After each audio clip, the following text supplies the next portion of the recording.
Hello again, everybody, and welcome to another episode of Fun and Games Podcast. I'm Geoff Moonen.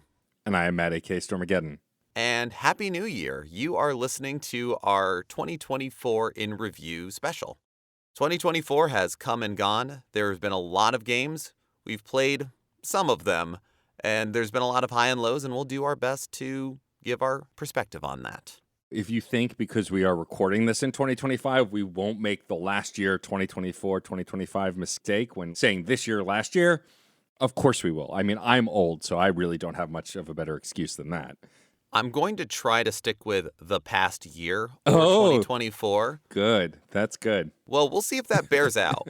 I have a plan. I've had many plans in my life. That's true. We'll see how this goes.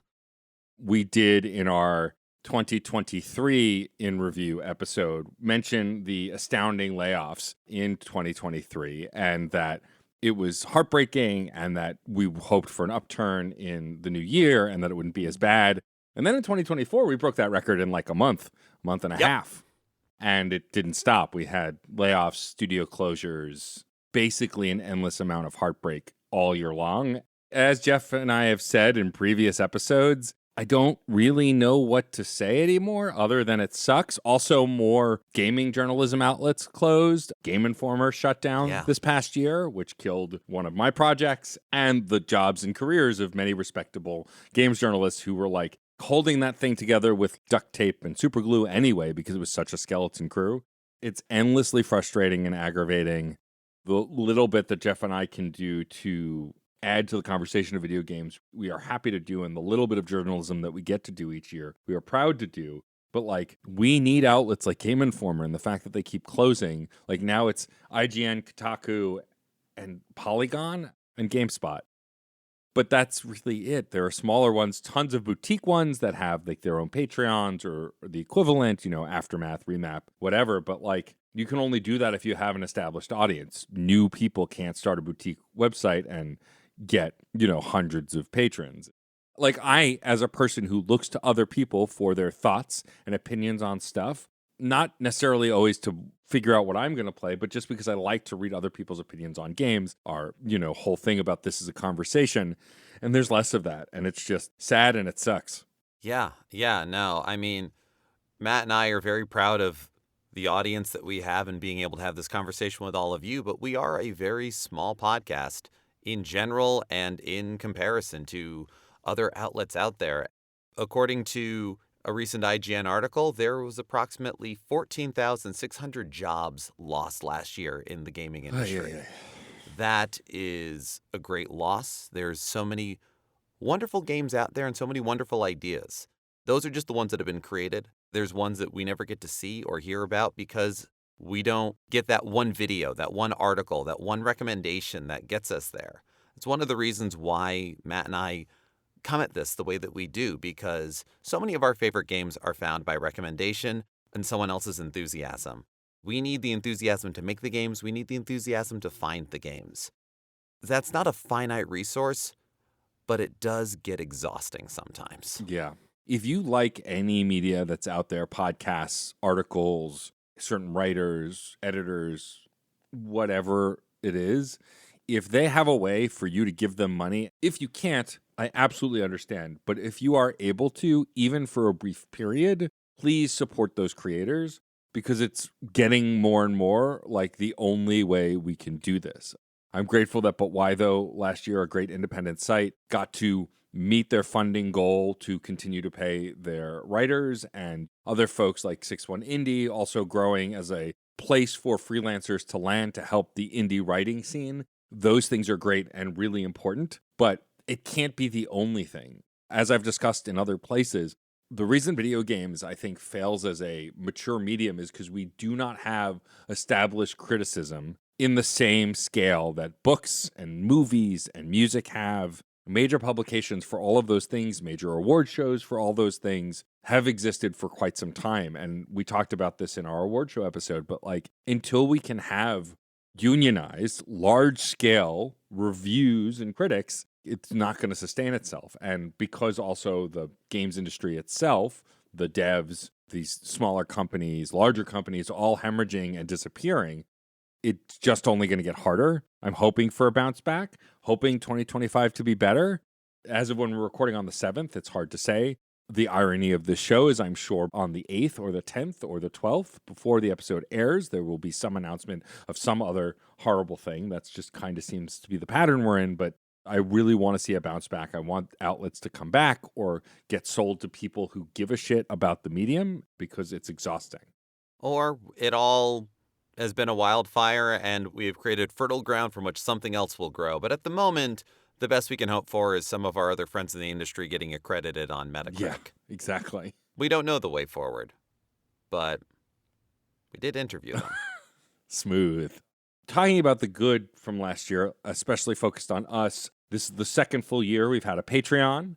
We've seen a lot of growth both in listenership and interaction. We've had incredible guests from all across the industry, like Way Forward, which you had mentioned, but tons of other development studios that we've always wanted to work with, getting to partner with, talk to them, more review codes, being able to get our hands on more games. And I'm just really proud of the work we did in 2024. I think it's our best year yet. We had a full year of gear for recording interviews, which was great. Yeah. Especially at PAX West. We did some of our best interviews I think we've ever done with some of the coolest people that I've always wanted to interview, like Dan Paladin.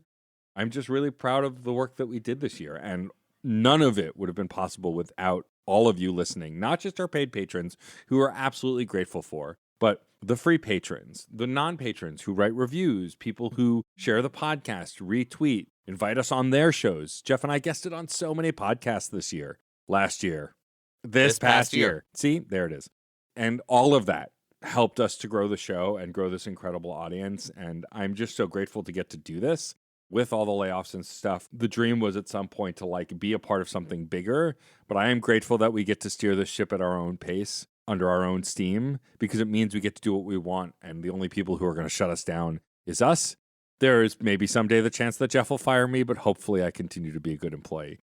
I'd have to find some button that I don't even know exists. So I think we're all safe here. I think so too. But I agree. It's been a good year for growth on our end, for the opportunities we've had, and I look forward to sharing that and moving that forward into the new year. We've already gotten at least one review code that I'm very excited about. Matt and I are very candid and open about the fact that we do want to produce more and share more of reviews, of write-ups, of thoughts, and on different avenues than just this podcast. But this podcast is the focus of it because this is the core. But I am very optimistic about what the new year will bring. Speaking to that, Geoff and I have talked in a few places about the kinds of things we want to do in the new year. We both want to do our own solo, like Patreon reward show, individual stuff that we can work on our own, which is still in progress. I want to get back to writing more now that I've been through the trash fire that was 2024. But I have been doing smaller reviews, video stuff for our YouTube and TikTok, and I want to do more of that. Geoff and I say every year that we want to dabble more in video. We'll see. I definitely have aspirations to try and stream more. I'm committing now that Geoff and I will be doing Extra Life again in November, come hell or high water. The year we did it was a blast. Yeah, I would love to do that again, but I'm more optimistic about diving in on that stuff because also I'm going into 2025 with less podcasts of my own, which is a little heartbreaking, and I will miss them. This will be my first year fully focused on just two projects, Reignite and Fun and Games. Reignite is the little show that could. We have a more dedicated audience because of the sickos who love BioWare, or a more vocal audience, I would say. But growth for that show is slow because it's so specific. But still, I love doing that. And being able to lean into the growth of this show and use that to help grow Reignite has been great. I'll miss Screen Snark. I'll miss Game Informer. But I'm glad to be able to refocus on what I'd say was always the best project to have growth. Between side quests and what Geoff and I do here, I think it was always the project that was going to have the most accessibility. And I'm glad to now spend 2025 really digging into how I can put all of my energy for Fun and Games back into Fun and Games. Simple as that. With all of that said, this episode are going to do what we did starting last year, and we'll do in perpetuity till we get bored, I guess, of doing our top 10 lists like last year. Geoff and I will start from 10 and go all the way down to 1. But if one of us mentions a game that's on someone else's list higher up towards 1, we will wait until we get to that higher spot to both discuss that game. Inevitably, I will forget my own rule and Geoff will have to remind me. But until then, Teamwork. exactly.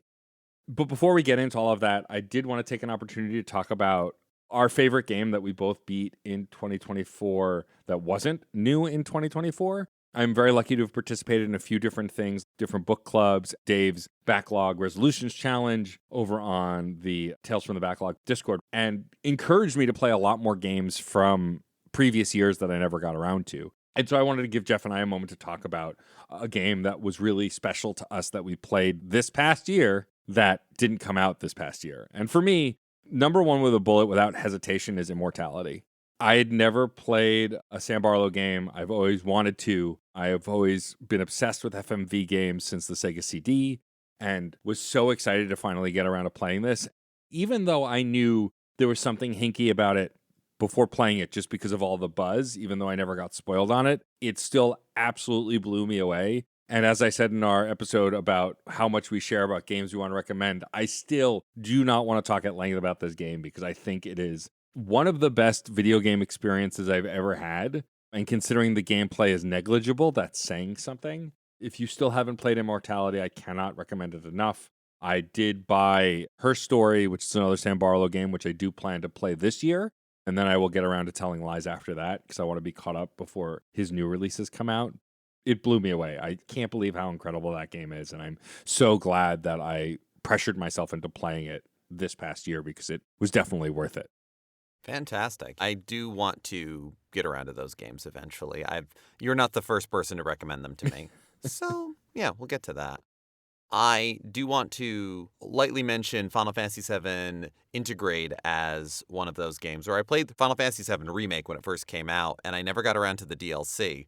And in preparation for Rebirth, I'm like, this is when I'm going to play it. So I did, and it was a good, tight adventure, had a lot of fun with it. But that's not my favorite game of 2024 that's not from 2024. Also, that's the only time you're going to hear Final Fantasy VII on either of our lists, which is interesting. Yeah, basically. So I did want to get that out there. I think my favorite is Persona Q, Shadow of the Labyrinth. Nice. I am a very well-documented sicko for Persona games. The Persona Q series is a crossover of Persona with the Etrian Odyssey series, which I have never played before.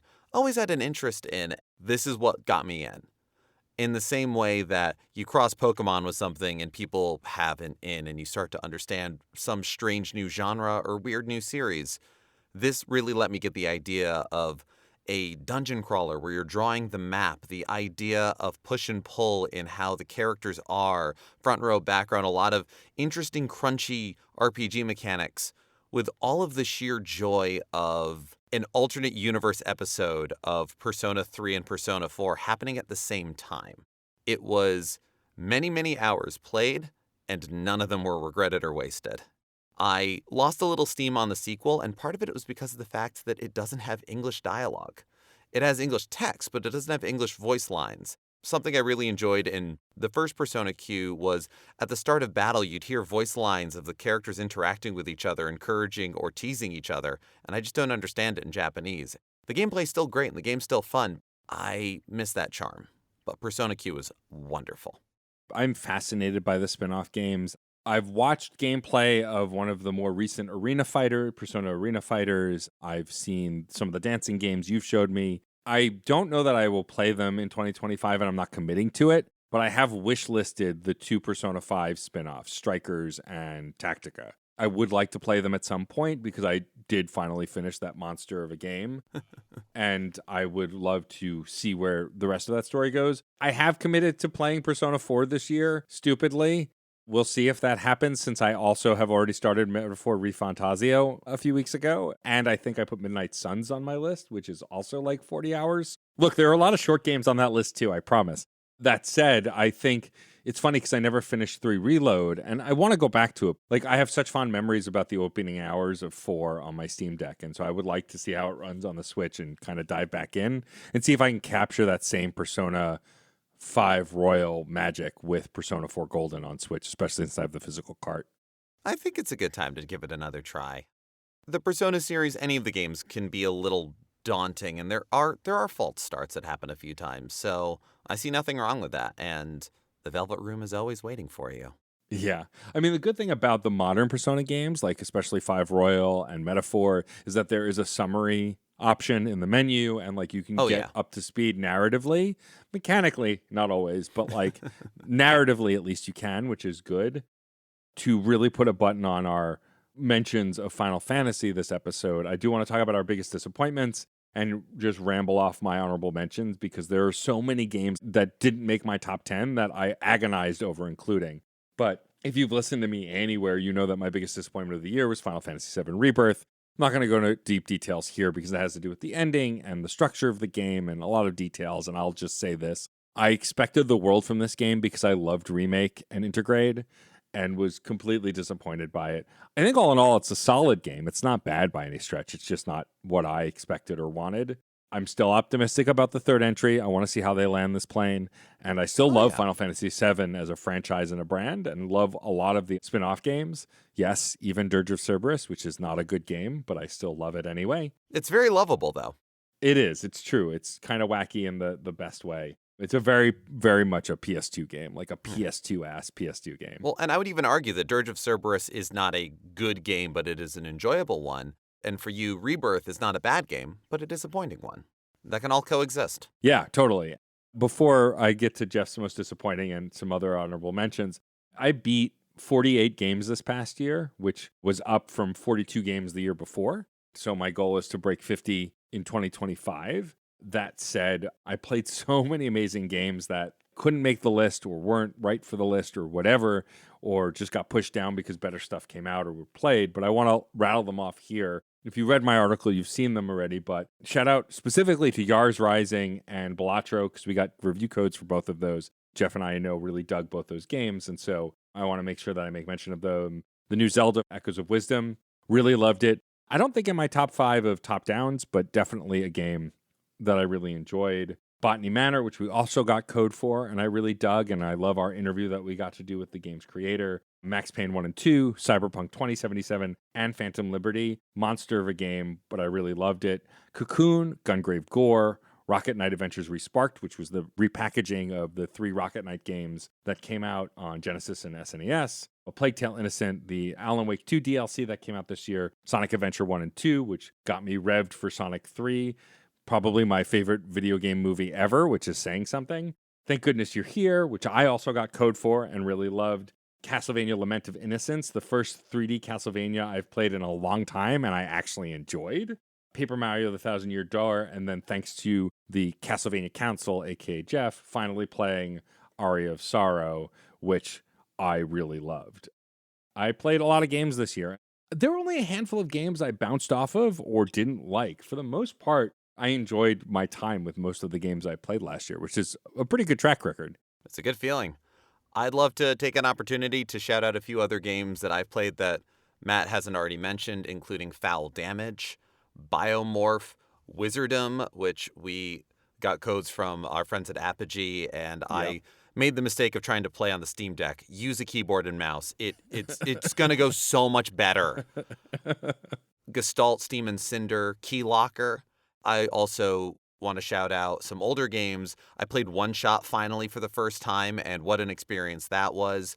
I've restarted my way through the Mario and Luigi series, and so Superstar Saga is back under my belt, as well as Atari 50 came out with 2 new timelines on their collection, The Wide World of Atari and The First Console War. I find the work that Digital Eclipse does and the work that Atari is doing in preserving their history always worthy of mention and praise. And I would also like to take a moment to apologize to a couple of games because for all of Matt's self-proclaimed flaws and foibles, I am terrible at following through on the games I want to play, and there's always infinitely more that I don't even get to try, even though they're sitting in my library, taunting me. Friends tell me how good they are. Geoff, play 1,000 Times Resist. You're going to love Lorelei and the Laser Eyes. Indica is a mind fuck, and you won't even believe it. Nine Souls is the kind of Metroidvania your sicko face needs. Geoff, play Crypt Custodian. Cryptmaster is just so weird. Pools. No one told me to play Pools, but I've just got emails about it, and it looks like the kind of free-roaming weirdness that I need in my life. Buckshot Roulette is not a long experience, but I should play it. And I'm sorry. But I'm doing my best here, and maybe I will finally finish Crow Country and Plucky Squire. But those are also games worthy of mention, but I just can't speak to my own integrity as, yeah, no, I played them and they're great. I know they're going to be good. That's where I'm sitting at right now. And those need to be shouted out too. With all the disappointment that we talked about before and all of the problems that need to be addressed, also, there is an embarrassment of riches of games, particularly in the indie scene. And not just what Matt's talking about, not just what I'm talking about. Listen to your other favorite creators and journalists, thinkers in the field, and the games that they've played. Because back to my earlier point, the recommendations that we get are what lead us to our new favorite games. I wouldn't know about Immortality unless Matt and other friends told me about it. I feel it's also appropriate to apologize to those games and their creators. If you're listening, I'm getting to it. I swear I'm getting to it. I am glad that you brought back the apology list from last year. I should also shout out and thank the folks over at Ubisoft. I did get code for Star Wars Outlaws, a game I enjoy quite a lot, and I do plan to finish this year, but started this past year and really liked it. It's a 7 out of 10 ass game, but I think it's a solid one and a lot of fun. I've been enjoying the narrative, and that wasn't on my list, but I feel like I should also apologize for not finishing it, but shout out a thank you to Ubisoft for the review code for that one too. All right, well, I think it's time to get into our proper top 10s. I have a feeling that this one will already get deflected to later in the list. My number 10 slot, and it's wild to me that this was number 10 because it was like number 4 for half the year. Like a Dragon, Infinite Wealth, which we were both lucky enough to get review code for, is my number 10. It is higher up my list. I figured as much. My number 10 is one that I feel deserves a shout out, and it's Clickholding.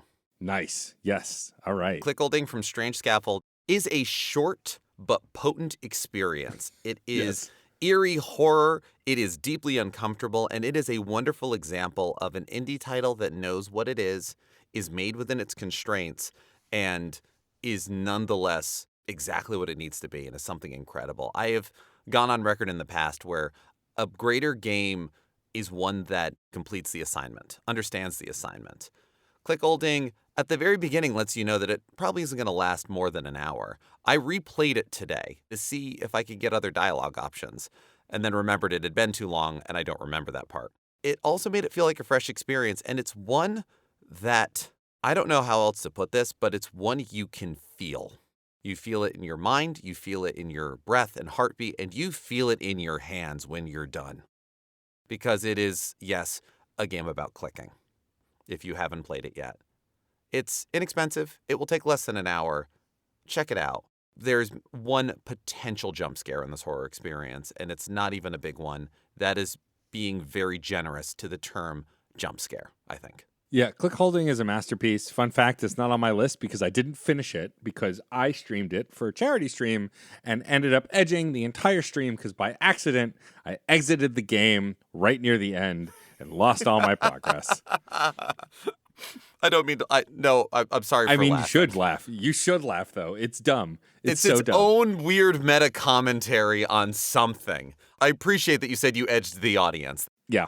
So, there's a glitch where sometimes when you pull up the menu, this was in early days when it came out, your cursor disappears. So you can't see what you're clicking, ironically. And I clicked exit instead of resume. There we have it. And the folks on voice chat with me started laughing.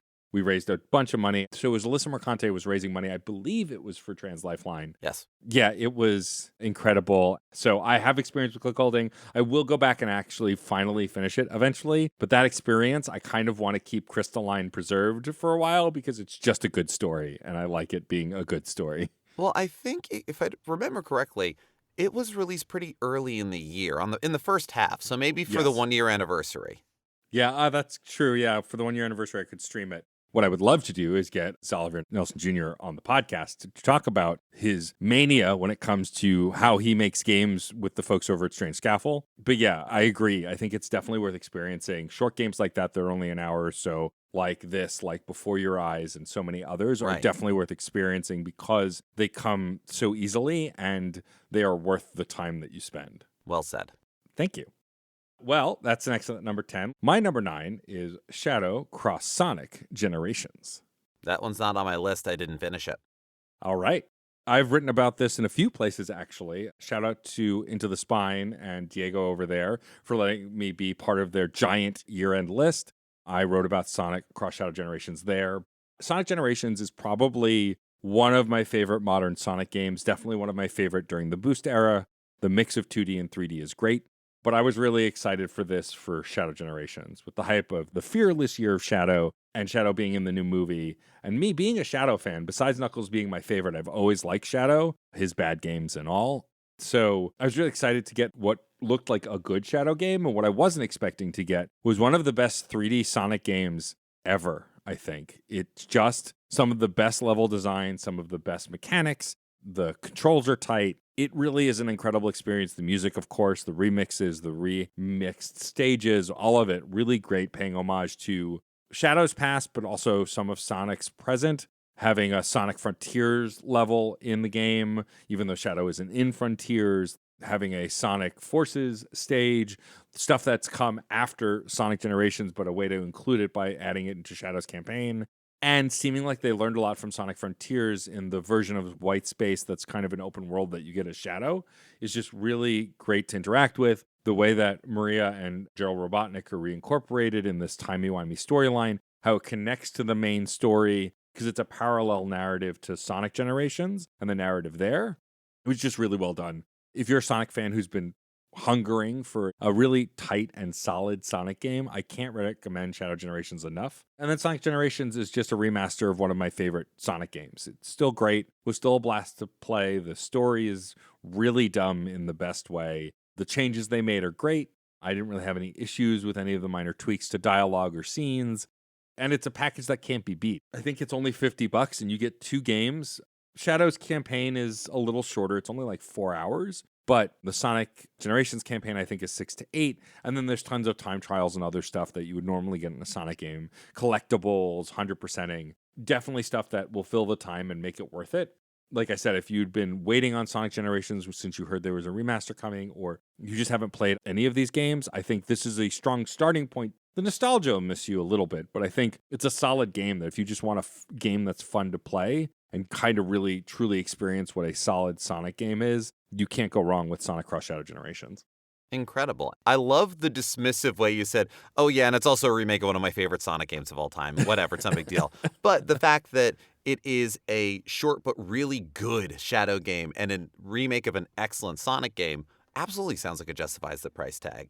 I said before, I haven't finished it yet. I haven't started it yet. I bought a copy of it. Okay. Which is step one for me, as well as the fact that it has been noted in earlier episodes, and as part of our recap, I will point it out here, that this year, Sarah and I got a lot more into Sonic the Hedgehog. Thanks to you, Matt, and thanks to that concert we went to, Sarah delved into more modern Sonic games. And so when Sonic Cross Shadow Generations was announced, was released, I mean, they were hyping it up at the concert. And when it came out, it was like, well, yeah, of course we're getting this. We'll get to it when we get to it, but this is a no-brainer.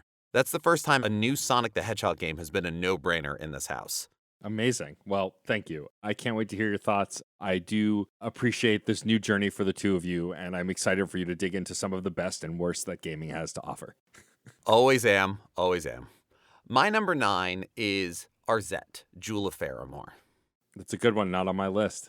I mean, again, 2024 has been a very full year. Arzette, Jewel of Faramore from CDI Games is a love letter to the CDI Zelda games, which were lovable, charming, if extremely flawed. But the thesis that I find in Arzette is you can still have all of the trappings and the recognition of that kind of a game, and it is still a good game, an enjoyable game, a functional game, a great game, even. Arzette, Jewel of Faramore is a game that I really enjoyed exploring, finding, playing. It didn't pull its punches in its early challenge. It has a lot of fun aha moments in the searching and seeking as you don't unlock things in a necessarily linear fashion, but it is still there.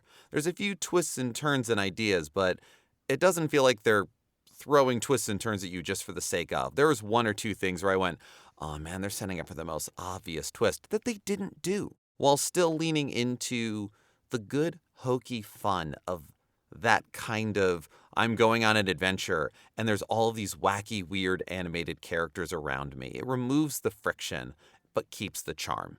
Arzette is phenomenal. I'm really proud of our great interview with Seth at PAX East. Fun fact, as someone who recently devoured My Life in Gaming's year-end special where they talk about all the games they played, both Corey and Try have voices in Jewel Faramorks. They are friends with Seth. Incredible. And featured his ROM hacks of the CDI games on their channel ages ago. The crow that you meet is voiced by Corey, and then the blacksmith, the crazy blacksmith with a hammer for a hand, is voiced by Try. I would have never pulled that out of a lineup if I didn't know, having spoken to both of them. So shout out to friends of the show, Try and Corey, for being in one of Geoff's favorite games of the year and truly a great indie game. I am so glad that it's on your list. Should have been in my honorable mentions, but missed that. It came out in February, and that is the usual problem of these things, which is why we try to keep tabs on how we're doing on this, but stuff slips through the cracks.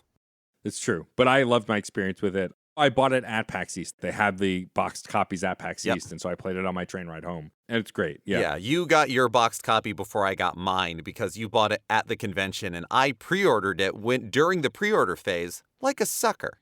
Yes, yeah, exactly. Like a total fool. Like a damned fool. But I agree with you. I think it takes all the good quirky from the CDI games, but builds on it with some great gameplay, combat, bosses, and fun. I can't recommend it enough either. I think if you like wacky, quirky indie games, and have any love or fascination with those weird CDI games, definitely worth playing. All right, moving on to my number 8, which I know is going to be higher on Geoff's list. I can almost guarantee it. But my number 8 is Animal Well. Oh, yeah, that's higher. I figured as much. So we'll talk about that in a bit. My number 8 is one of your honorable mentions. My number 8 is Yars Rising. Hell yeah. Yars Rising, for me, and this was something that we touched on a little in our interview with James, people have had a lot of differing opinions about Yars Rising. There's been some great reviews. There's been some scathing reviews, whatever.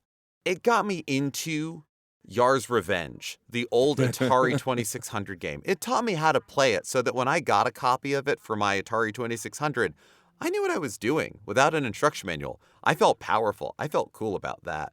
It got me thinking down a whole rabbit hole that I'm not going to go super far here, but the notion of Metroidvania as interactive menu and hub world.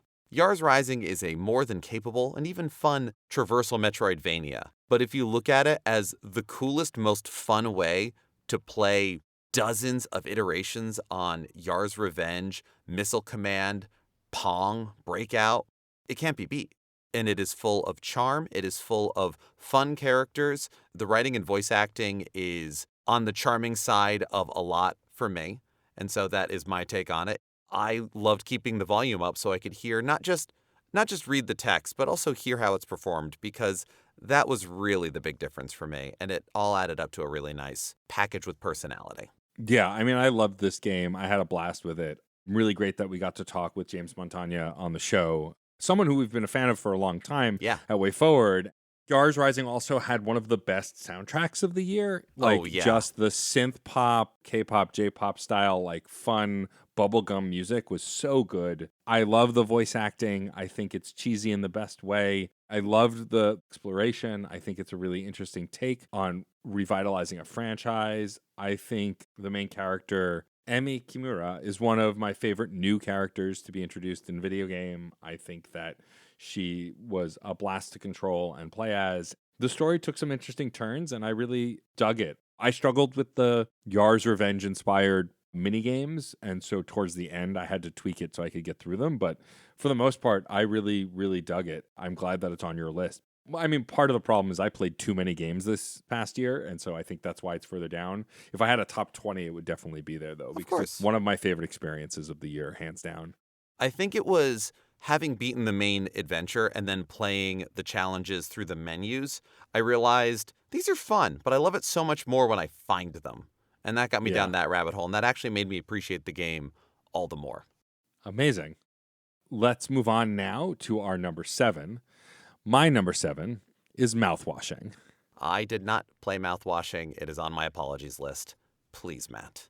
As you all know, if you listened last year and throughout this year, I have been on a rediscovery of horror in games, been playing more horror games. And when Sarah, my spouse, and I went to LA for Thanksgiving, we have family out there, and we want to catch up with friends. And one of my friends, who named Jason Ritter, I guess to drop that name, Sarah and Jason went to school together, and they've been close, and Jason and I got close as years went on. And We geek out about video games a lot because Jason loves video games. And when I was grabbing coffee with him, he mentioned, "Oh, Matt, have you been playing Mouthwashing? It's this wild psychological horror game that I'm playing on my Steam Deck. You have to play it." And I was like, well, I've been hearing about this for months. Like, well, if it's good enough for Jason, I got to play this game.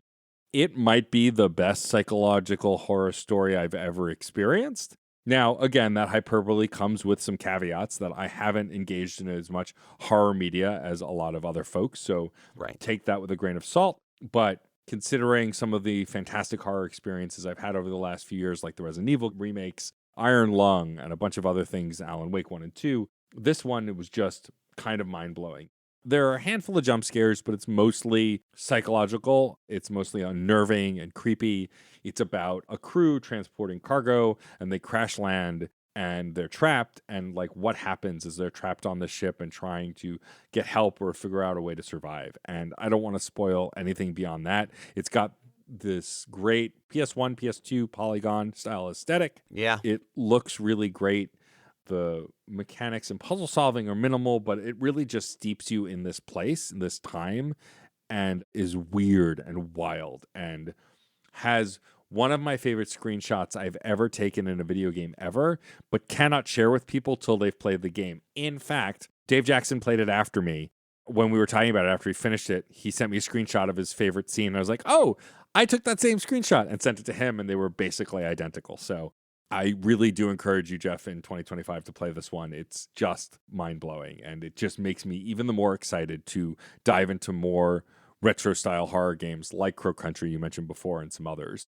Oh, yeah. No, it is on my list for a reason. All of the wonderful praise it's gotten, all of the fan art and commentary I've found online, and I do love when a lot of, especially horror games, are kind of going that light texture, polygon-heavy PS1, PS2 era things. I didn't shout out Nightmare Cart, which also came out this year, which was very much, let's have some fun with PS1 style graphics and then just make a really fun game on top of it. So I love when games do that. And I typically don't mind when stories get spoiled for me. That's totally fine with me, but if I can keep it under wraps, if I can keep the lid on, cool. I think Mouthwashing is probably the one I've put the most effort into keeping the lid on for myself all year. So if that tells you anything, that's how excited I am to delve into it, which will hopefully be soon. Amazing. My number 7 is Persona 3 Reload. Okay, not on my list, as I mentioned before. Right. Didn't finish that one. But I think I got to the first block in Tartarus, where like the first time you get stopped and have to leave, and I have yet to go back. So it's on the list. Oh, yeah, there's only like 1 or 10 more blocks after that. Don't worry about it. I only spent about 100 hours on it. It's fine. But Sarah and I also put a lot of work into maxing out our social links, into doing all of that. And the protagonist was level 99 when we finished the game. Nice. We got most, if not all, of the challenges done, got the platinum trophy on it. This game probably would have been on my top 10 list regardless. Maybe not as high. But what put it here and what made it important was something that happened in the past few weeks. We finished the game, and there is a DLC, episode Igus, The Answer. It is a follow-up to the events of the game. That is based off of the follow-up to the events of the game that was made on the original PS2 copy. Much like how Persona 4 has Persona 4 Golden, 5 has Royal, Persona 3 had FES, and that came with The Answer. I have a PS2 copy. We weren't going to play the whole game. We got Reload. Cool, we played that. But we're not spending $34.99 on the DLC because you can't get episode Igus on its own. You have to get it with the expansion pass. And I don't care that I can dress everybody up like Velvet Room attendants. I just want to play episode Igus, and I hate that they've hidden it behind this. So I actually posted in the Discord, that's all fun, but we have episode Igus at home and a picture of the title screen for Persona 3 FES, The Answer. Look, I know that Persona 3 Reload is a wonderful update of the gameplay and graphics and removal of friction of the PS2 Persona 3 experience. We know this intellectually. But going back to it, after having played Persona 3 Reload, I'm going to have to wait until episode Igus is on fucking sale. You cannot go back. You can't. The I've story's heard. wonderful. The characters are wild and multifaceted and so great. And I am so glad that Persona 3 Portable was my first experience with the Persona series. I might have trouble going back to that. But in Persona 3 on PS2, you could not control your party members. You had to choose tactics. There were, you know what, I'm not going to go into the whole litany of things. You can know intellectually that Persona 3 Reload is a well-produced, wonderful RPG experience that takes all of the lessons they've learned over the past 5 Persona games and put them into one of the most beloved stories within the series and the franchise, and the game that really put Persona on the path to being on the map. If you don't have nostalgia for the PS2 version, don't go back. Play Reload. It's good. It's fun. They really did a great job with it, and I loved my time with it. Amazing. Yeah. The DLC came out after I bought it on disc. I will obviously probably play the DLC as well, but I think at this point, the problem with Reload for me, I think, is that even though they updated it to like Persona 5's engine and like some of the styles and some of the intricacies, the dungeon crawling is still pretty basic as far as go up a floor, go up another floor, go up another floor. And I know that's a problem with both 3 and 4 is that the dungeons can be a little samey. And like I started with Royal, which is like the peak of like stylistic, intricate dungeons. Right. And the heist stuff. And so I know it's still going to be a bit of a slog, but I do like the characters and I will go back. I mean, I haven't even met the Shiba Inu yet, which I know I need to do because the animal companions are the best characters in Persona games. Koromaru-chan is best boy. Yeah. None are better than Koromaru. The samier dungeons, yes, this is true, but it also does, for me, allow more focus on the characters. Yeah, totally. I will go back to it at some point. I don't know that it'll be this year because, like I said, I've started Metaphor Refantasio and I want to play Persona 4. I have it on disc. I will definitely go back to it. And thankfully, at least, the combat in the early hours is straightforward enough that I don't feel like I'll be very confused if I go back to it, which was the blessing of Royal, is that Royal is so streamlined that every time I went 2 months without playing the game, as soon as I picked it up again, I was like, oh, I remember exactly how to do this. And so I have faith that that's a strength of the series and that dev team. And so it's why I've decided to take on Metaphor this year, because I feel like even if it takes me all year long to beat it, I will be able to do it because of how well designed those systems are. Fantastic. I look forward to when you do and look forward to talking with you about it when it happens. All right, let's move on to our number 6. My number 6, which I already know is not on your list, yes, is 1,000 Times Resist. I already apologized. If you really want to know how I feel about this game, go over to the podcast feed of One Pixel Project Radio and listen to like the 5-hour, 2-episode monster that is that coverage by that podcast. Host Rick Firestone had me and Dave Jackson on to talk about that. But in brief, 1,000 Times Resist is probably one of my favorite science fiction narratives I've ever gotten to experience. It's done really well. It's really interesting. It also deals with immigration and moving to a new place, feeling out of place, feeling unpopular or unloved, uncared for, parenting. There's generational trauma, all sorts of stuff wrapped up into this incredible science fiction story. And this is the team's first game. Sunset Visitor knocked it out of the park with this game. I can't say enough kind things about it. And I really think that if you're looking for an incredible narrative experience, there's no higher recommendation than this game. It's not a visual novel. There is navigation and moving through space and some minor gameplay elements. But narratively, it's basically a visual novel. You make some choices, but for the most part, it's just you taking in a story while being interactive within it. And I can't recommend it enough. This is one of those debut games that now I will watch whatever Sunset Visitor does and buy every game they make sight unseen, unless it is some kind of genre that I'm not interested in. But even then, a team that comes out of the gate this strong makes it easy for me to become devoted to their work. 1,000 Times Resist was a seminal experience, and I hope more people will check it out. And I will be one of them when I get to play it. My number 6 brings us back around. It's Like a Dragon, Infinite Wealth. Amazing.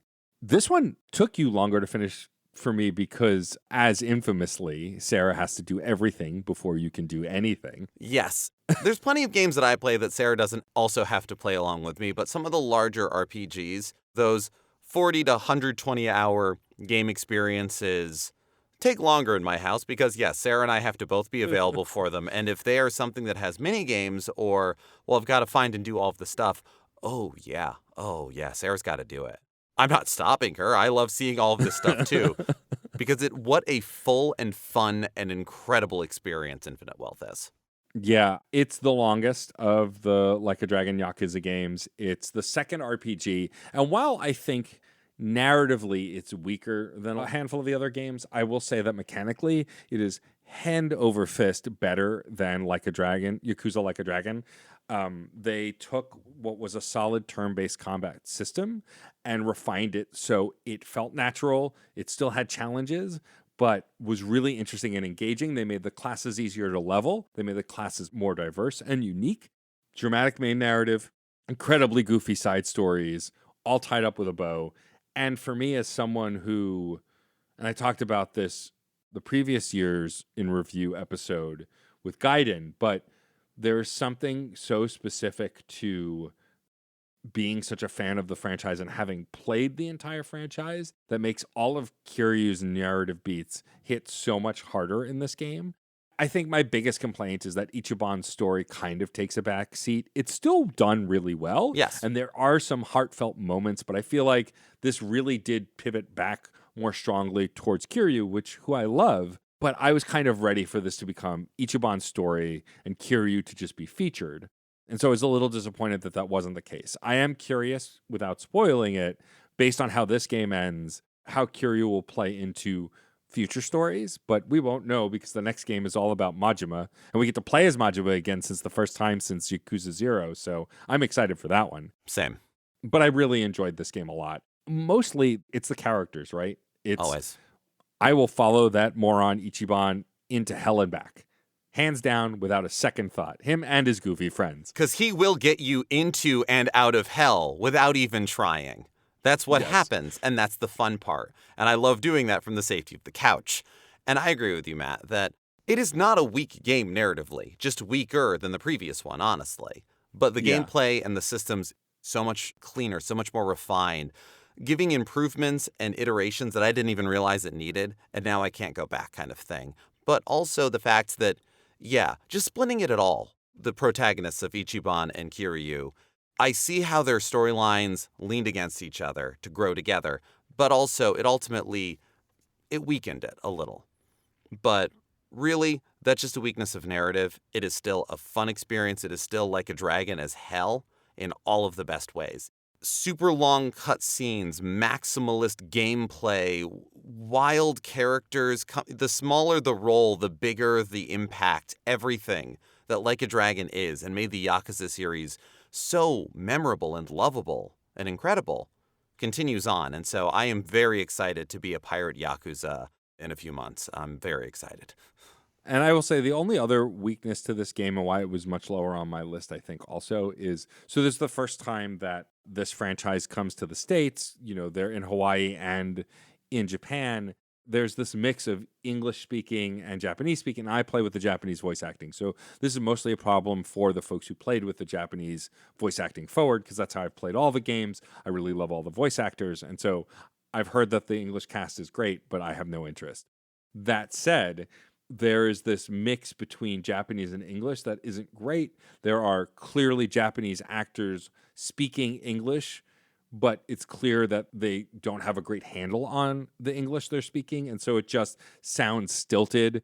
That could have been intentional, but it does just kind of mess with the dynamic a bit. There's also this weird dissonance where sometimes someone's speaking English to Ichiban, and Ichiban canonically doesn't understand English, but is still responding to these people. There's this weird kind of break because they had to do that. If you're playing it with all English, then it doesn't matter. Yeah, having the English voice cast speaking both the Japanese and the English parts in English and just kind of having from inference which language they're speaking and who's understanding who has about as much suspension of belief as, totally, all of the fights are turn-based battles. It pulls it together, if nothing else. So this is something that I say all the time. There are no bad Yakuza Like a Dragon games. There are games that are worse than others, but every game in this franchise is worth playing, which is an impossible hit rate. Now, I've not played Yakuza 1 and 2 on the PlayStation 2, but I've heard that for what they are and for the time, hold up pretty well. So at some point I may do that, but barring that, every other game in the series I've played and have loved. And so whenever we say it's not as good, it doesn't mean it's bad. It's just not as good as the 10 or 12 other games we've played. This Michelin star restaurant isn't as good as that other Michelin star restaurant. Basically. I don't know what else to tell you. Agreed. All right, on to number 5. My number 5 is Astrobot. Now, Astrobot is also on my list. All right. At number 5. So let's talk about it. Amazing. Let's go. It's funny because I knew the top 3 probably won't mesh, but like it was fun last year. Geoff and I both put Sea of Stars at number 2, which was fun to discover while we were going through. Yeah, Astrobot. It's no secret that Geoff and I love our 3D platformers. We're Mario sickos and love Mario and the like. There's something special about Astrobot, and this feels like it's come back to like true to form 3D open world games. Look, it's oversimplification, but Astrobot is basically PlayStation's Mario in the sense that it's full of joy, it's bright, it's fun, it's colorful. The cameos are great, the stages are great. The only time I ever got mad at this game is when I was doing the purposeful challenge levels that I ended up giving up on because they made me angry. But like all of the regular stages, the main story, the gameplay, the combat, it's the, I think, platonic ideal of a 3D platformer outside of Mario.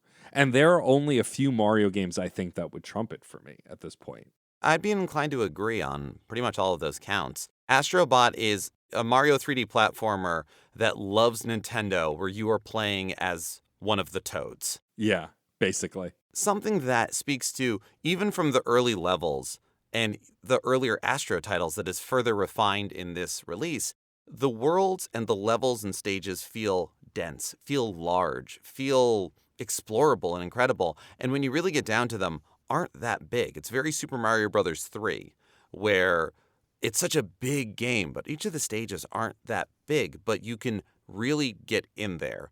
They're very good about signposting and telegraphing when you've missed something, if it's important, so that you can go back and find it, which is how we discovered, like, oh, we missed that thing towards the end of the level. That's not very long to get to. Okay, cool. When you have a dense, deliberate, layered design like that, that's some of my favorite. And a lot of my favorite games of 2024, previous years, and probably of the future carry that idea. And yeah, I am a huge PlayStation fan, so any and all of the cameos that happen, all of the little nods and pieces are targeted specifically for my brain. And it's a fun game, and it's one that challenges you without punishing you.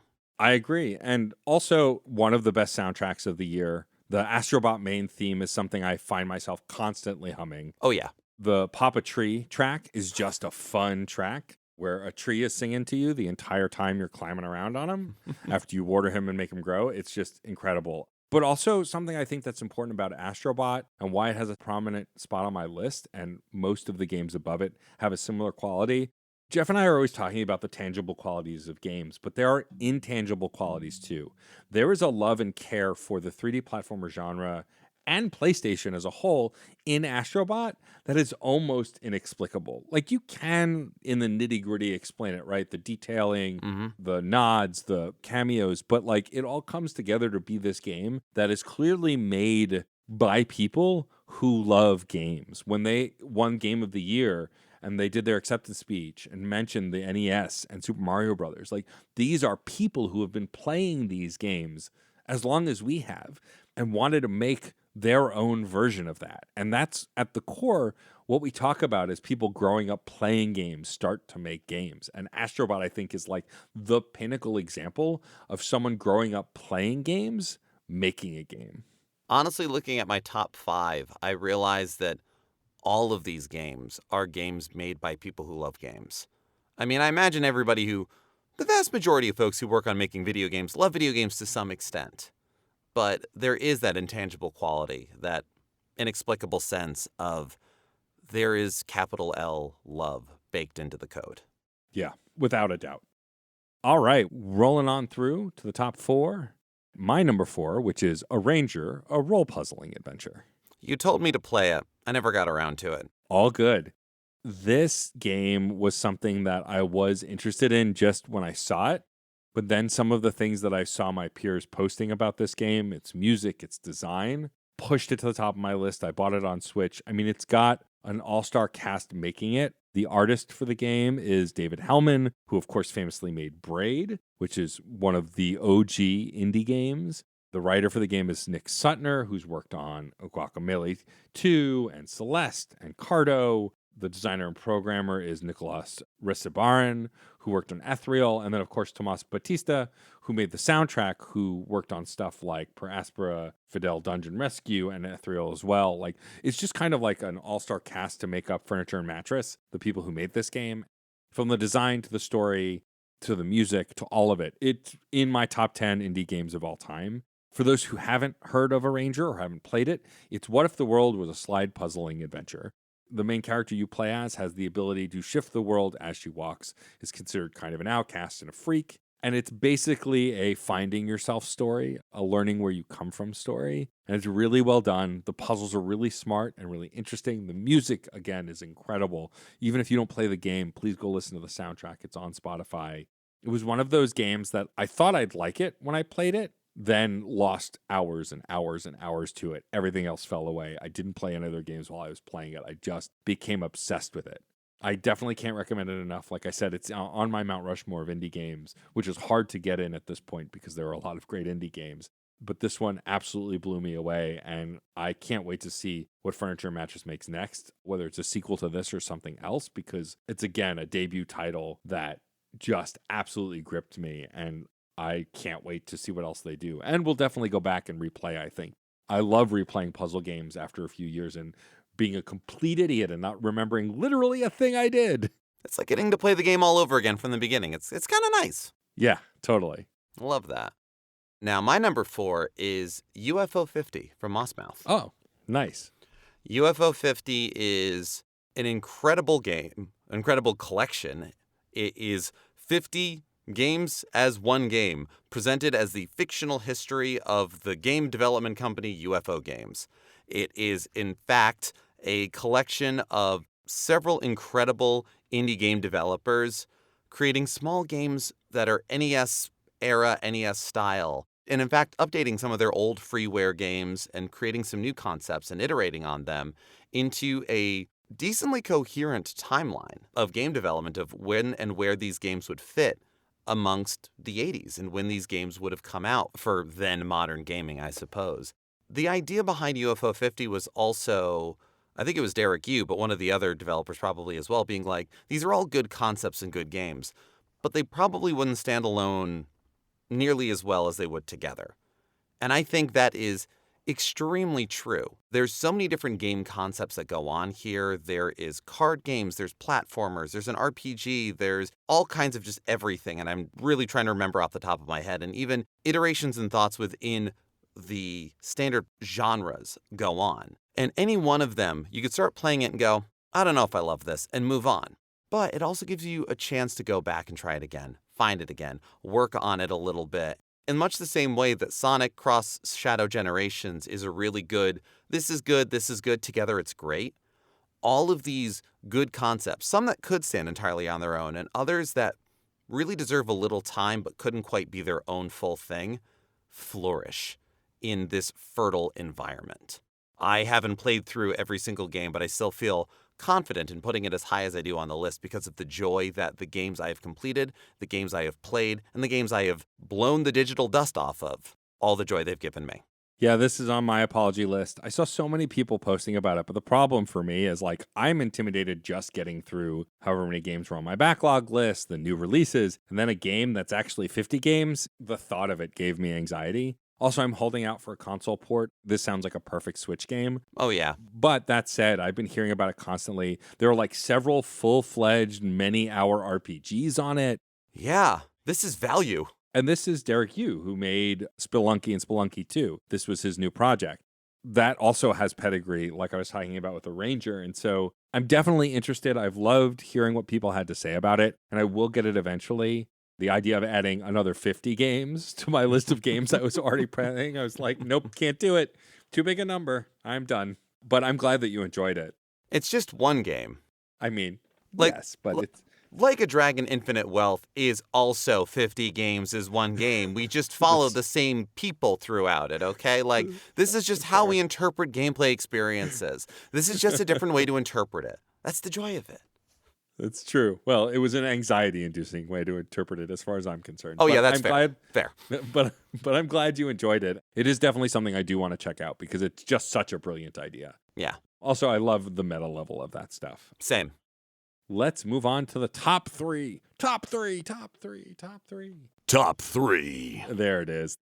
All right, my number 3 was my number 1 for like half the year. Yeah. But has since been reduced. It is Dragon's Dogma 2.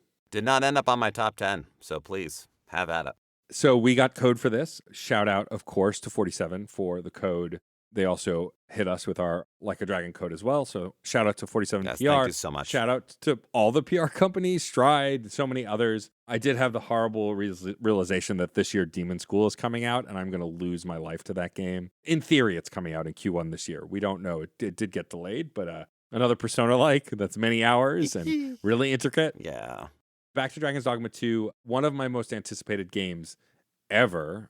I sang the praises of Dragon's Dogma 1 when it came to the Switch. I was inducted to the Dragon's Dogma Sicko Club along with Wout, Austin Walker, Patrick Klepek, and many, many more, Derek Van Dyke. So many sickos screaming from the rooftops about Dragon's Dogma. And so I was really excited for Dragon's Dogma 2, and it absolutely lived up to the hype and blew me away. It still has one of my favorite late game reveals in the history of video games that I will not spoil because I think it is just so incredible. I can just say the words, the unmoored world, to those who have played, and they will know what I'm talking about. The character creation, the classes, being able to switch between classes. I basically was able to play as a medieval Jedi with a double-bladed lance. It was great. I also got to make a plus-size character that felt plus-size but not cartoonishly fat, just thick, which I appreciate. Not a lot of games let you do that. So being able to have an accurate body image to myself in a video game, though I mostly gave myself the proportions height-wise of Andre the Giant because I wasn't paying attention and I towered over everybody else in the game. That's also fun, though. It was fun. Most of the cutscenes, either the top of my head is cut off or like most of the body of the other person if we're standing next to each other. It was very funny. Narrative isn't the big pull for this game, as we talked about in our signposting episode with the incredible Asa Green River and Jesse Vitelli. It was more about the adventure and the exploration. And I'm so glad we got code for it. I'm so glad we got to do an episode around it. It lives up to the hype. I think it's the superior of the two games, although I think Dragon's Dogma 1 is different enough that it's still worth playing. Don't play it on the Switch like I did. It runs well enough on the Switch, but you should play it on other platforms because it'll run much better. I've often thought about replaying the first game on a different platform to see how different it is. Mm-hmm. But it's incredible. And now, stake in the sand, it is my number 1 with a bullet favorite open world action RPG ever. Full stop. I love it more than the open world Zelda games. It's just my favorite open world experience because they take the training wheels off and just let you run, but not in a Elden Ring, Dark Souls kind of way. Although I did enjoy Elden Ring, this felt more surmountable, not as punishing. But still, like if you took a nap on the cart taking you between towns and then a Cyclops decided to attack that cart, you got your ass whooped. And deservedly so, because you weren't paying attention. Fair enough. So I really dug it. I think if you were still on the fence about playing Dragon's Dogma 2 and want an unhinged, unleashed experience, I can't recommend it enough. Definitely worth playing. I should give it another pass then. It got lost in the shuffle for me around that time. I was also playing a lot of Infinite Wealth when that was going on. We can always go back. That's true. My number 3 game is Anton Blast. Nice. I didn't start playing it till early 2025. I got hooked on some other stuff, and so I will be talking about it maybe at this year's review. It's a phenomenal game, and I'm glad it's at your number 3. Yeah, no, it came out pretty late in the year. It came out in the latter half of December of 2024, and then you and I, Matt, as folks with Switch codes, had to wait at least a week for it. So it's not surprising that the bulk of your gameplay has been in January because, you know, the game came out and then 3 days later it was the new year. In much the same way in my apologies list, I'm like, I know they're going to be good games. I knew Anton Blast was going to be a good game. And by gum, it delivered. It delivers. I am honestly still in the middle of playing it, but I feel pretty confident putting it where it is because it is an absolutely fantastic, modern, action platformer that has all of the joys of a good throwback.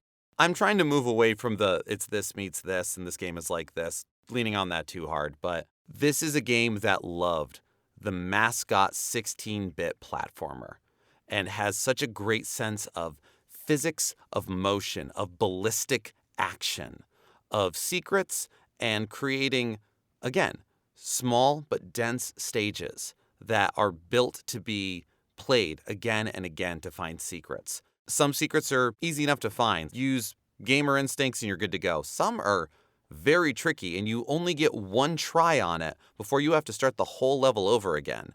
The design supports that idea. You are not punished for restarting a stage. You are not punished for any of that. You lose the chips that you collected during a playthrough. That's about it. So off you go, unlock things, have a lot of fun. There's personality in all of the animations and how they go. The stretch and squash have a Looney Tunes-like vibe that Pixel games were trying to do on, like, the Sega Genesis. The soundtrack fills and meets that. The sense of perspective and motion is satisfying on that level of it's almost too much and it's a little hard to control. But I think that's the idea. Yeah. Anton Blast is a blast, unironically. And also another game that Geoff and I backed. Geoff and I saw and immediately went, yeah, take my money. I think what's really fascinating about this and Pizza Tower, which I started but didn't get far in this past year, but will play more of this year. I played enough of Pizza Tower to see that these are two games both based on Wario Land 4 and that momentum without being identical at all. They are both very different games, and I love that. Anton Blast is mostly about the platform mastery. Speed is key, but it's mostly about precision jumping and platforming and how you do double jumps and the way you move your attacks, whereas Pizza Tower is about momentum, about speed. How fast can you go when you're hitting these power-ups or ramps? They're both great, but I really love Anton Blast. I'm glad it's on your list, and I have hit a wall in it. I'm hoping to still be able to beat it, but what I've played of it, I've loved, and Summit Sphere did an incredible job. I can't wait to see what else they make, and I'm glad I backed this. It's everything I wanted from a ridiculous game like this that also aesthetically but also narratively lives up to the weirdness of Wario Land 4. From Satan being the main villain to the lead character being red because he drinks too much to the thing stolen is all of his booze like Donkey Kong's Banana Horde. It's just ridiculous in the way that these 16-bit era games were always ridiculous. All right, moving on to the top two. My number 2 game is Mario and Luigi Brothership. Sarah has the copy. I won't get to play till she's done. This game absolutely blew me away when it was announced late last year. I had no idea we were going to get another Mario and Luigi game. There's no hyperbole where I say I think this is my favorite Mario and Luigi game ever made. And I love this franchise.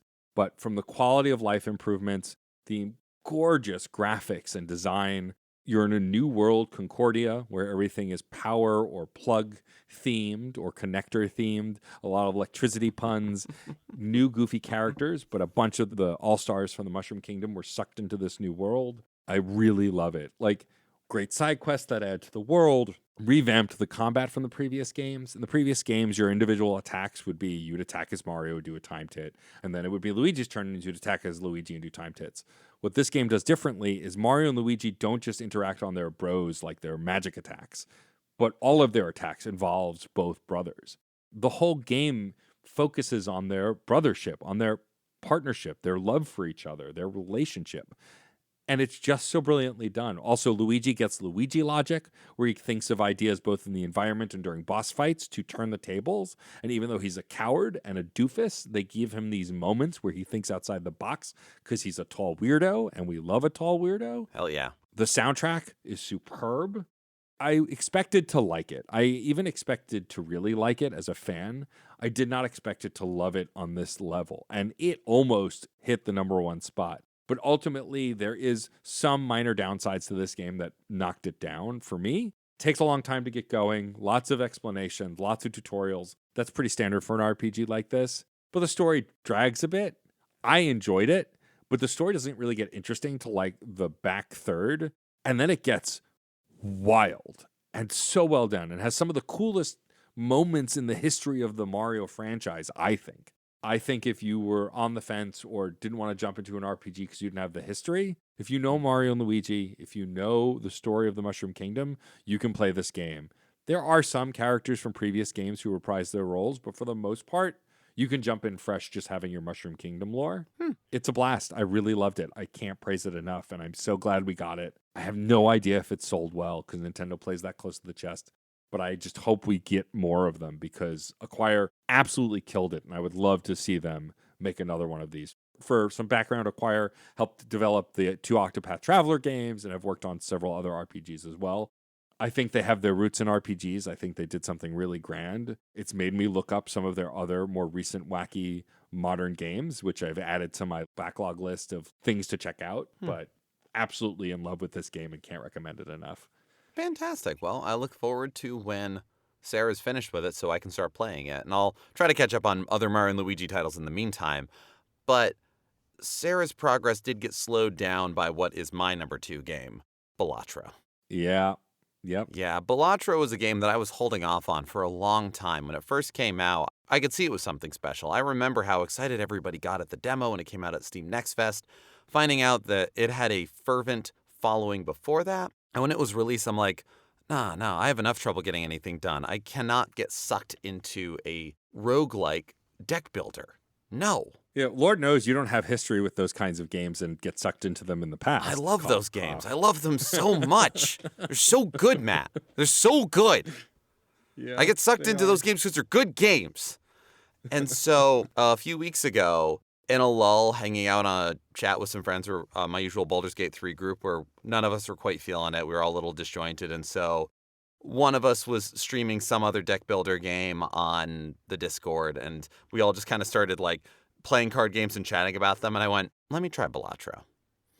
And it was nice having friends on the chat who had already had their like ebb and flow of obsession with it and have had like periodic, like now it's just a fun thing they play, talking me through some of the strategy pieces. But I had my momentary obsession. I love the game still, and I'm still playing it a lot because I'm far from unlocking everything. Sarah and I played it on our anniversary as a game to play together. Sarah had never played it before.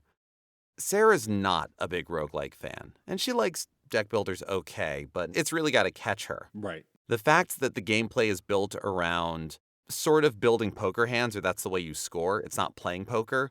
It's really not playing poker, despite what Peggy says. But oh God, that ruling. I'm sorry. One of my biggest disappointments of 2024. I agree. It's bull. Regardless, that little piece there lets you get into the weirdness and all the ways that it's different. And it really has that like craveable one more run style to it.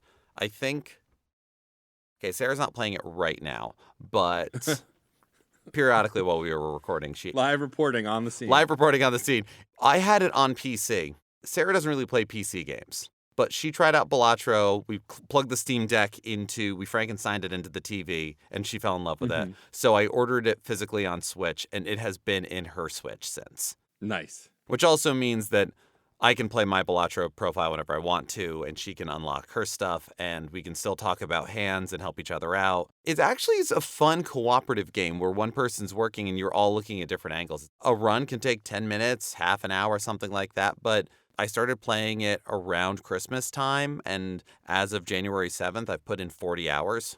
Wow. Yeah, and I've gotten plenty done in the meantime, so I feel good about that. Some of those hours are Sarah, but not all of them.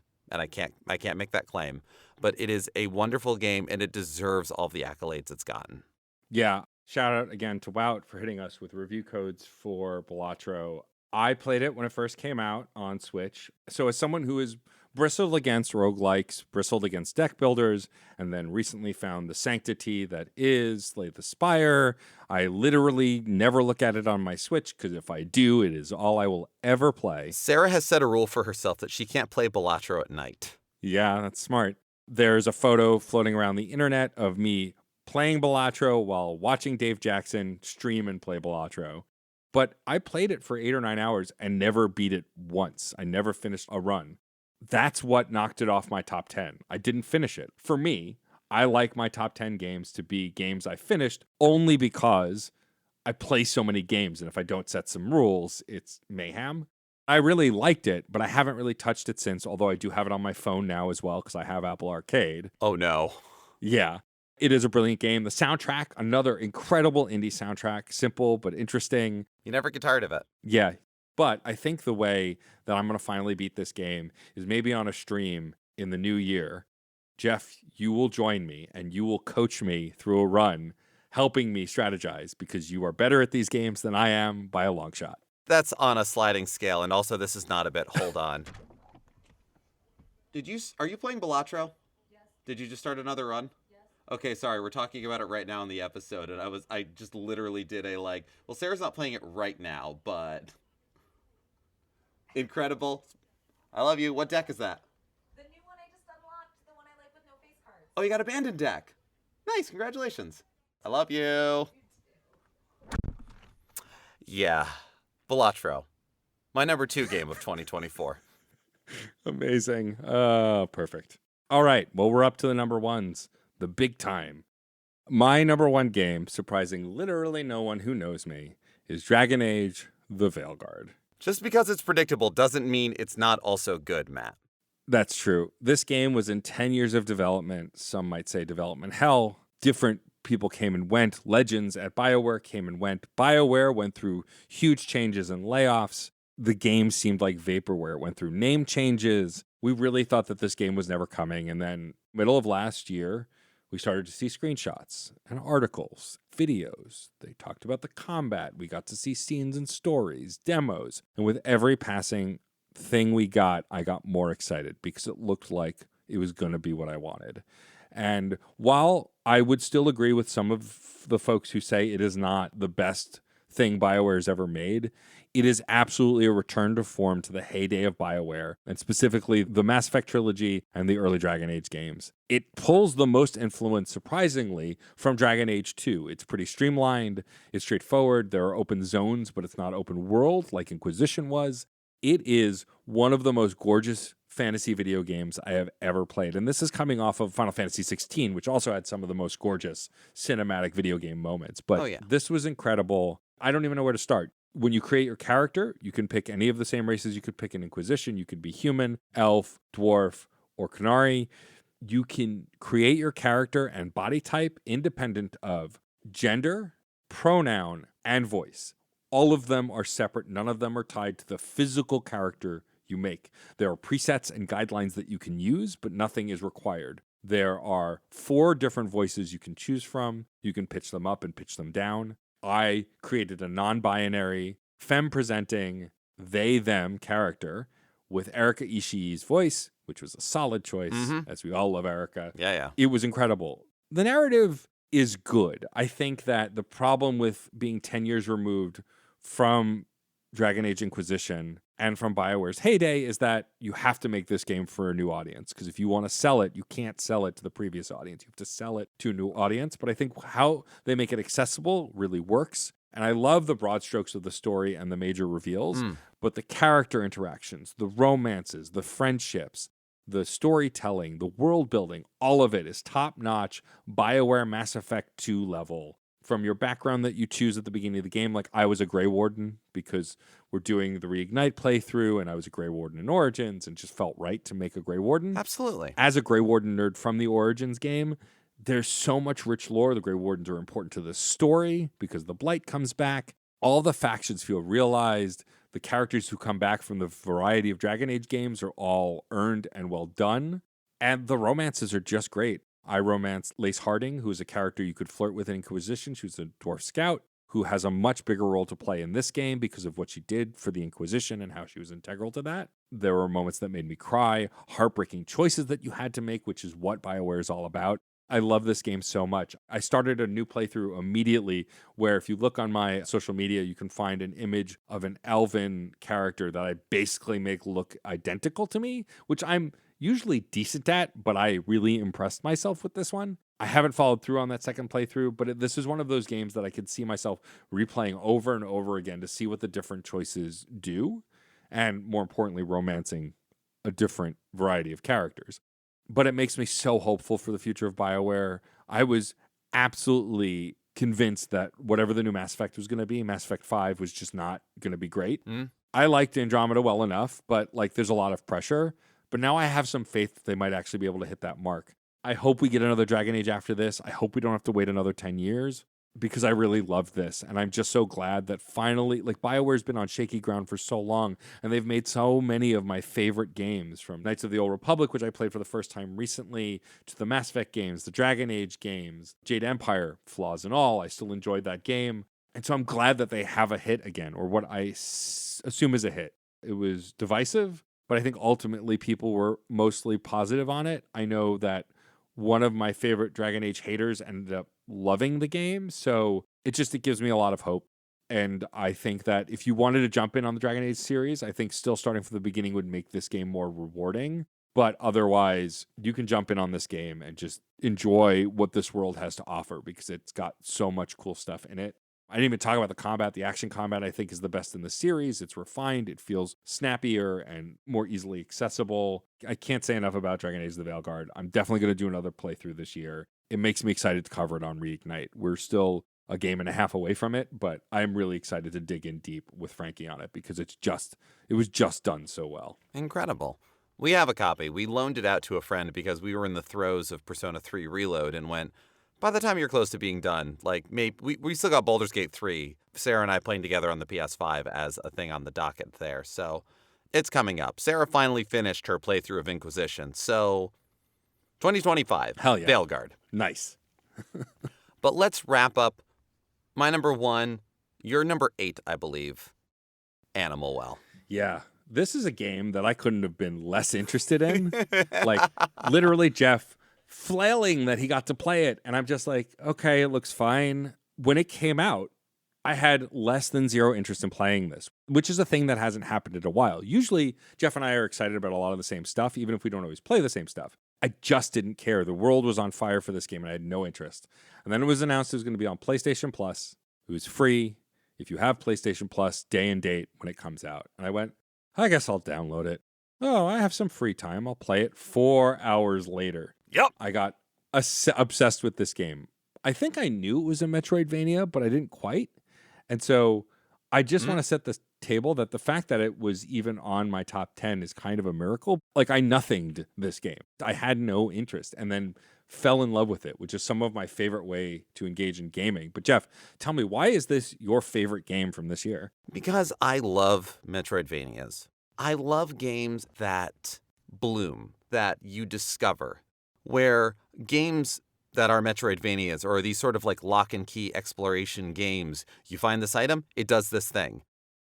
Animal Well has singular items that have multiple uses, or maybe a singular obstacle can be overcome by utilizing multiple strategies, which is something we've praised in a lot of games like Echoes of Wisdom, that also came out this year.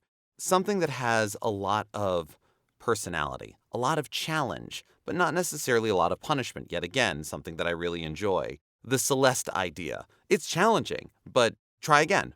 We know that it's challenging. We're not going to like wag our finger and laugh at you at a game over screen because you screwed up. You're going to screw up. That's the point. Try things. Fall in the water. You don't lose life. Some things will attack you. Well, now you know what to do. It encourages this sense of wonder. There's secrets within the game that have not even been finished being discovered. There are interactions with the creatures and animals in the titular well that are wild in how they happen. One that I do not mind spoiling because it's largely immaterial. There's a room with a groundhog in it.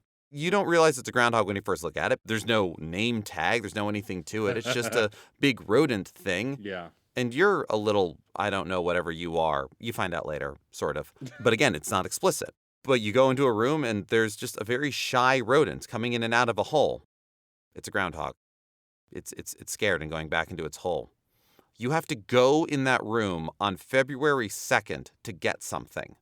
It is a Groundhog Day puzzle. Oh my God. That's amazing. That's amazing. And it doesn't have any, you do not need it to complete the game, which is why I have no problem telling you. There is something that you can unlock for getting to the credits without dying that is so stupid that it is only expressly a little flag for good for you. Ha ha. Kind of thing. There is terror and fright in the game. There Yeah. is joy and comfort. There are so many things that are done so subtly. There are systems within systems and wheels within wheels, and it is a woven tapestry of discovery, of puzzle, of lateral thinking. I got my way to the second set of credits, and then Sarah got the game and went even further because she needed to. She looked up some of the solutions, but still finding them and getting them and seeing how you can find them are absolutely bananas. And all of them make more sense than old school point and click adventure games. Let me put that out there. You might sit there and go, how was I supposed to figure that out? You can. All of this, the fact that I finished the game a lot. I was actually just looking at our game log channel on the Discord. I finished this game a lot later than most folks because I would periodically pick it up and just explore for half an hour, 2 hours. Maybe I'd make progress, maybe I wouldn't. And just that sense of being in the well, that conversation of Metroidvania, but have you discovered all the secrets yet? Is intoxicating to me. Even though I feel like I've discovered most of the secrets that I, Geoff Moonen, am going to discover, I'm going to play the game again. I'm going to start a new file. I don't care. It's fun. I'm going to get stabbed by herons and terrorized by a kangaroo. I am going to bother squirrels and find rabbits. I am going to play my flute until it annoys everybody. I don't care. Animal Well is one of the best games I've played in a very, very long time. I love it. It is my top for 2024. It's funny because I remember talking to Sarah about it and she being like, yeah, I haven't finished it, but I got to the first set of credits. I was like, oh no, you finished it. She's like, I didn't. I was like, oh, well, if you were me, you did, because I stopped after the first set of credits because I rolled credits. I was done. That's all I wanted. Sarah's usually that way too, but it's like, no, there's more. Oh, it's a new thing? Yeah. Okay, cool. Let's go. The way that something you find isn't just its own separate thing, but it feeds into and enhances things you found before. Solutions that seemed arbitrary at first, later on with a new perspective, a new assault, a new item, becomes blitheringly obvious. That joy of discovery within discoveries is, again, absolutely my jam. Yeah, I don't think I'd go back to it to Treasure Hunt because at this point I'm so far removed from it. But I do want to get a physical copy, and so I will probably eventually get it on Switch. And if I do get a physical copy for Switch, I'll start from the beginning, play through again, and see how far I can get, and then use a guide to see the other stuff. But it's definitely a incredibly transformative video game experience. And as someone who's played a ton of Metroidvanias, this I can safely say is unlike any other Metroidvania I've ever played. Yes. It's really masterfully made.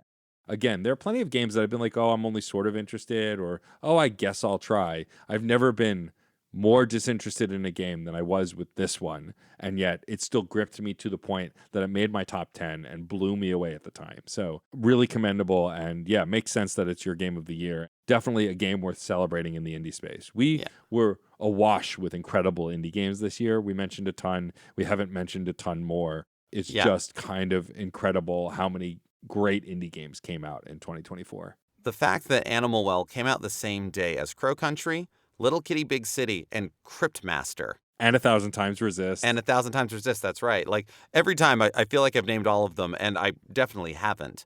And no. Animal Well is a puzzle game that teaches you how to solve its puzzles. So many times I will look up solutions because I go, all right, I know what I need to do. I'm not going to spend the next 3 hours doing it. What's my end goal here? This. Explore it. Scratch at it. That's the fun part. I look forward to scratching at all of those other games that came out that same day that have fallen on the back burner. We were awash with so many great titles amidst everything else that 2024 was. I love doing our top 10 lists here. I like reviewing the year in games this way because I always just look at top 10 lists initially as like, oh, we're just listing stuff. For us, at least, in the way the show is designed, more about us sharing our experiences with these games and having a conversation about gaming in the year that was 2024 through the games we played. It's why I track the games I play. It's why I have a backlog resolutions list. It's why I'm trying to play more games and discover more stuff, more short experiences. I'm really excited to see what games we'll play in 2025. This is always a blast to do. Thank you again to everybody who's listened, who's been with us along this ride, is a patron, is a listener, is someone who reads our articles, comments on social posts, guested on shows, did a side quest episode. By the time you're hearing this, we have aired our 350th side quest episode, Jeez. which is ridiculous to me. Yeah. I'm so proud of all the work we've done this year and every year. And so thank you for being along for the ride. Geoff, hit him with the spiel. Thanks so much. Now we put this to you, listeners. What were your top games of 2024? What were your biggest disappointments? What were your biggest surprises? What were the games that was, something on the back burner for years and years that you tried for the first time this past year and found a new love? Tell us about it. Let us know. Reach out to us. There's so many great ways to get in touch. We are Fun and Games Pod across all social media that we are active upon. As of this episode, that is Blue Sky, Instagram, and Tumblr. We are funandgamespod@gmail.com. Let us know what you thought of this episode, what you thought of previous episodes, what you'd like us to talk about, and who you'd like us to talk with on future episodes. Send us your top 10 lists. Send us your pictures of your video game collection.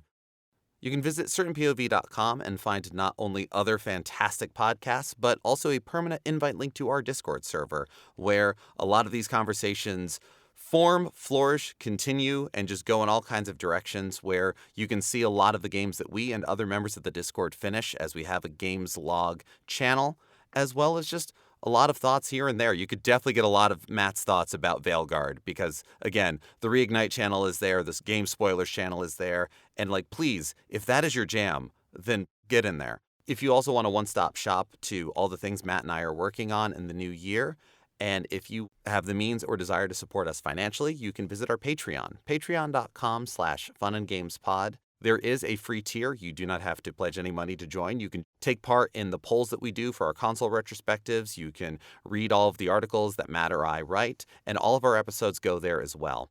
We are so grateful for all of the people that have supported us since the Patreon started, and we'd like to shout out those at the high score tier and above. Today, the high scoreboard is Alex Lavelle, Case Aiken, Daniel Nyden, Roger Reichart, Alejandro Alves, Curly Bright, Film It Yourself, Patrick Edwards, Robert Prine, Sean Bowen, and Wes Bates. Thank you so much for your support. Please enter your initials. We've made it a top 11 so that there's room for all of you. Also, of course, if you haven't already, please rate and review us on your podcast platform of choice, whether it's Good Pods, Spotify, Apple Podcasts, literally anywhere you can rate and review us. It helps folks to find us. So when they are looking for podcasts covering the year that was 2024, or doing a year in review, or doing top 10 lists, this podcast will be shot to the top of that list, and people can join in this conversation and be a part of this incredible community. It only takes a few minutes, and really it goes much further than anything else you can do for us as a podcast. We want to be able to reach out to more gamers, more people, more developers, and further out into the community in 2025. And we need you to do that because you are the gaming community. So whether you leave a review, whether you are on the Patreon, whether you're part of the Discord, or if this is just your first episode of Fun and Games, thank you so much. We couldn't do this without you. This is a conversation. Thank you for being a part of it. I'm Geoff Moonen. And I am Matt A.K. Stormageddon. And happy gaming. Do you find yourself playing older games and wishing that there were new discussions about those games? Enter Tales from the Backlog. Hi, I'm Dave Jackson, and on each episode, I'm joined by a guest to break down those games that may be stuck in your ever-expanding backlog. Each episode looks at one game in depth, focusing on mechanics, story, music, and other aspects with no spoilers until a clearly marked spoiler wall in the middle. If you've played the game, go ahead and climb that spoiler wall and enjoy in-depth story discussions, and if not, jump out when we warn you and maybe go play that game for yourself. We have over 100 episodes in the feed, everything from Disco Elysium to Tunic to discussion episodes about how to get into horror games, and if games actually need to be fun, or if they have more to offer. I guarantee that there's something in there for everybody. Once again, that's Tales from the Backlog, available wherever your podcasts are found. CPOV. CertainPOV.com.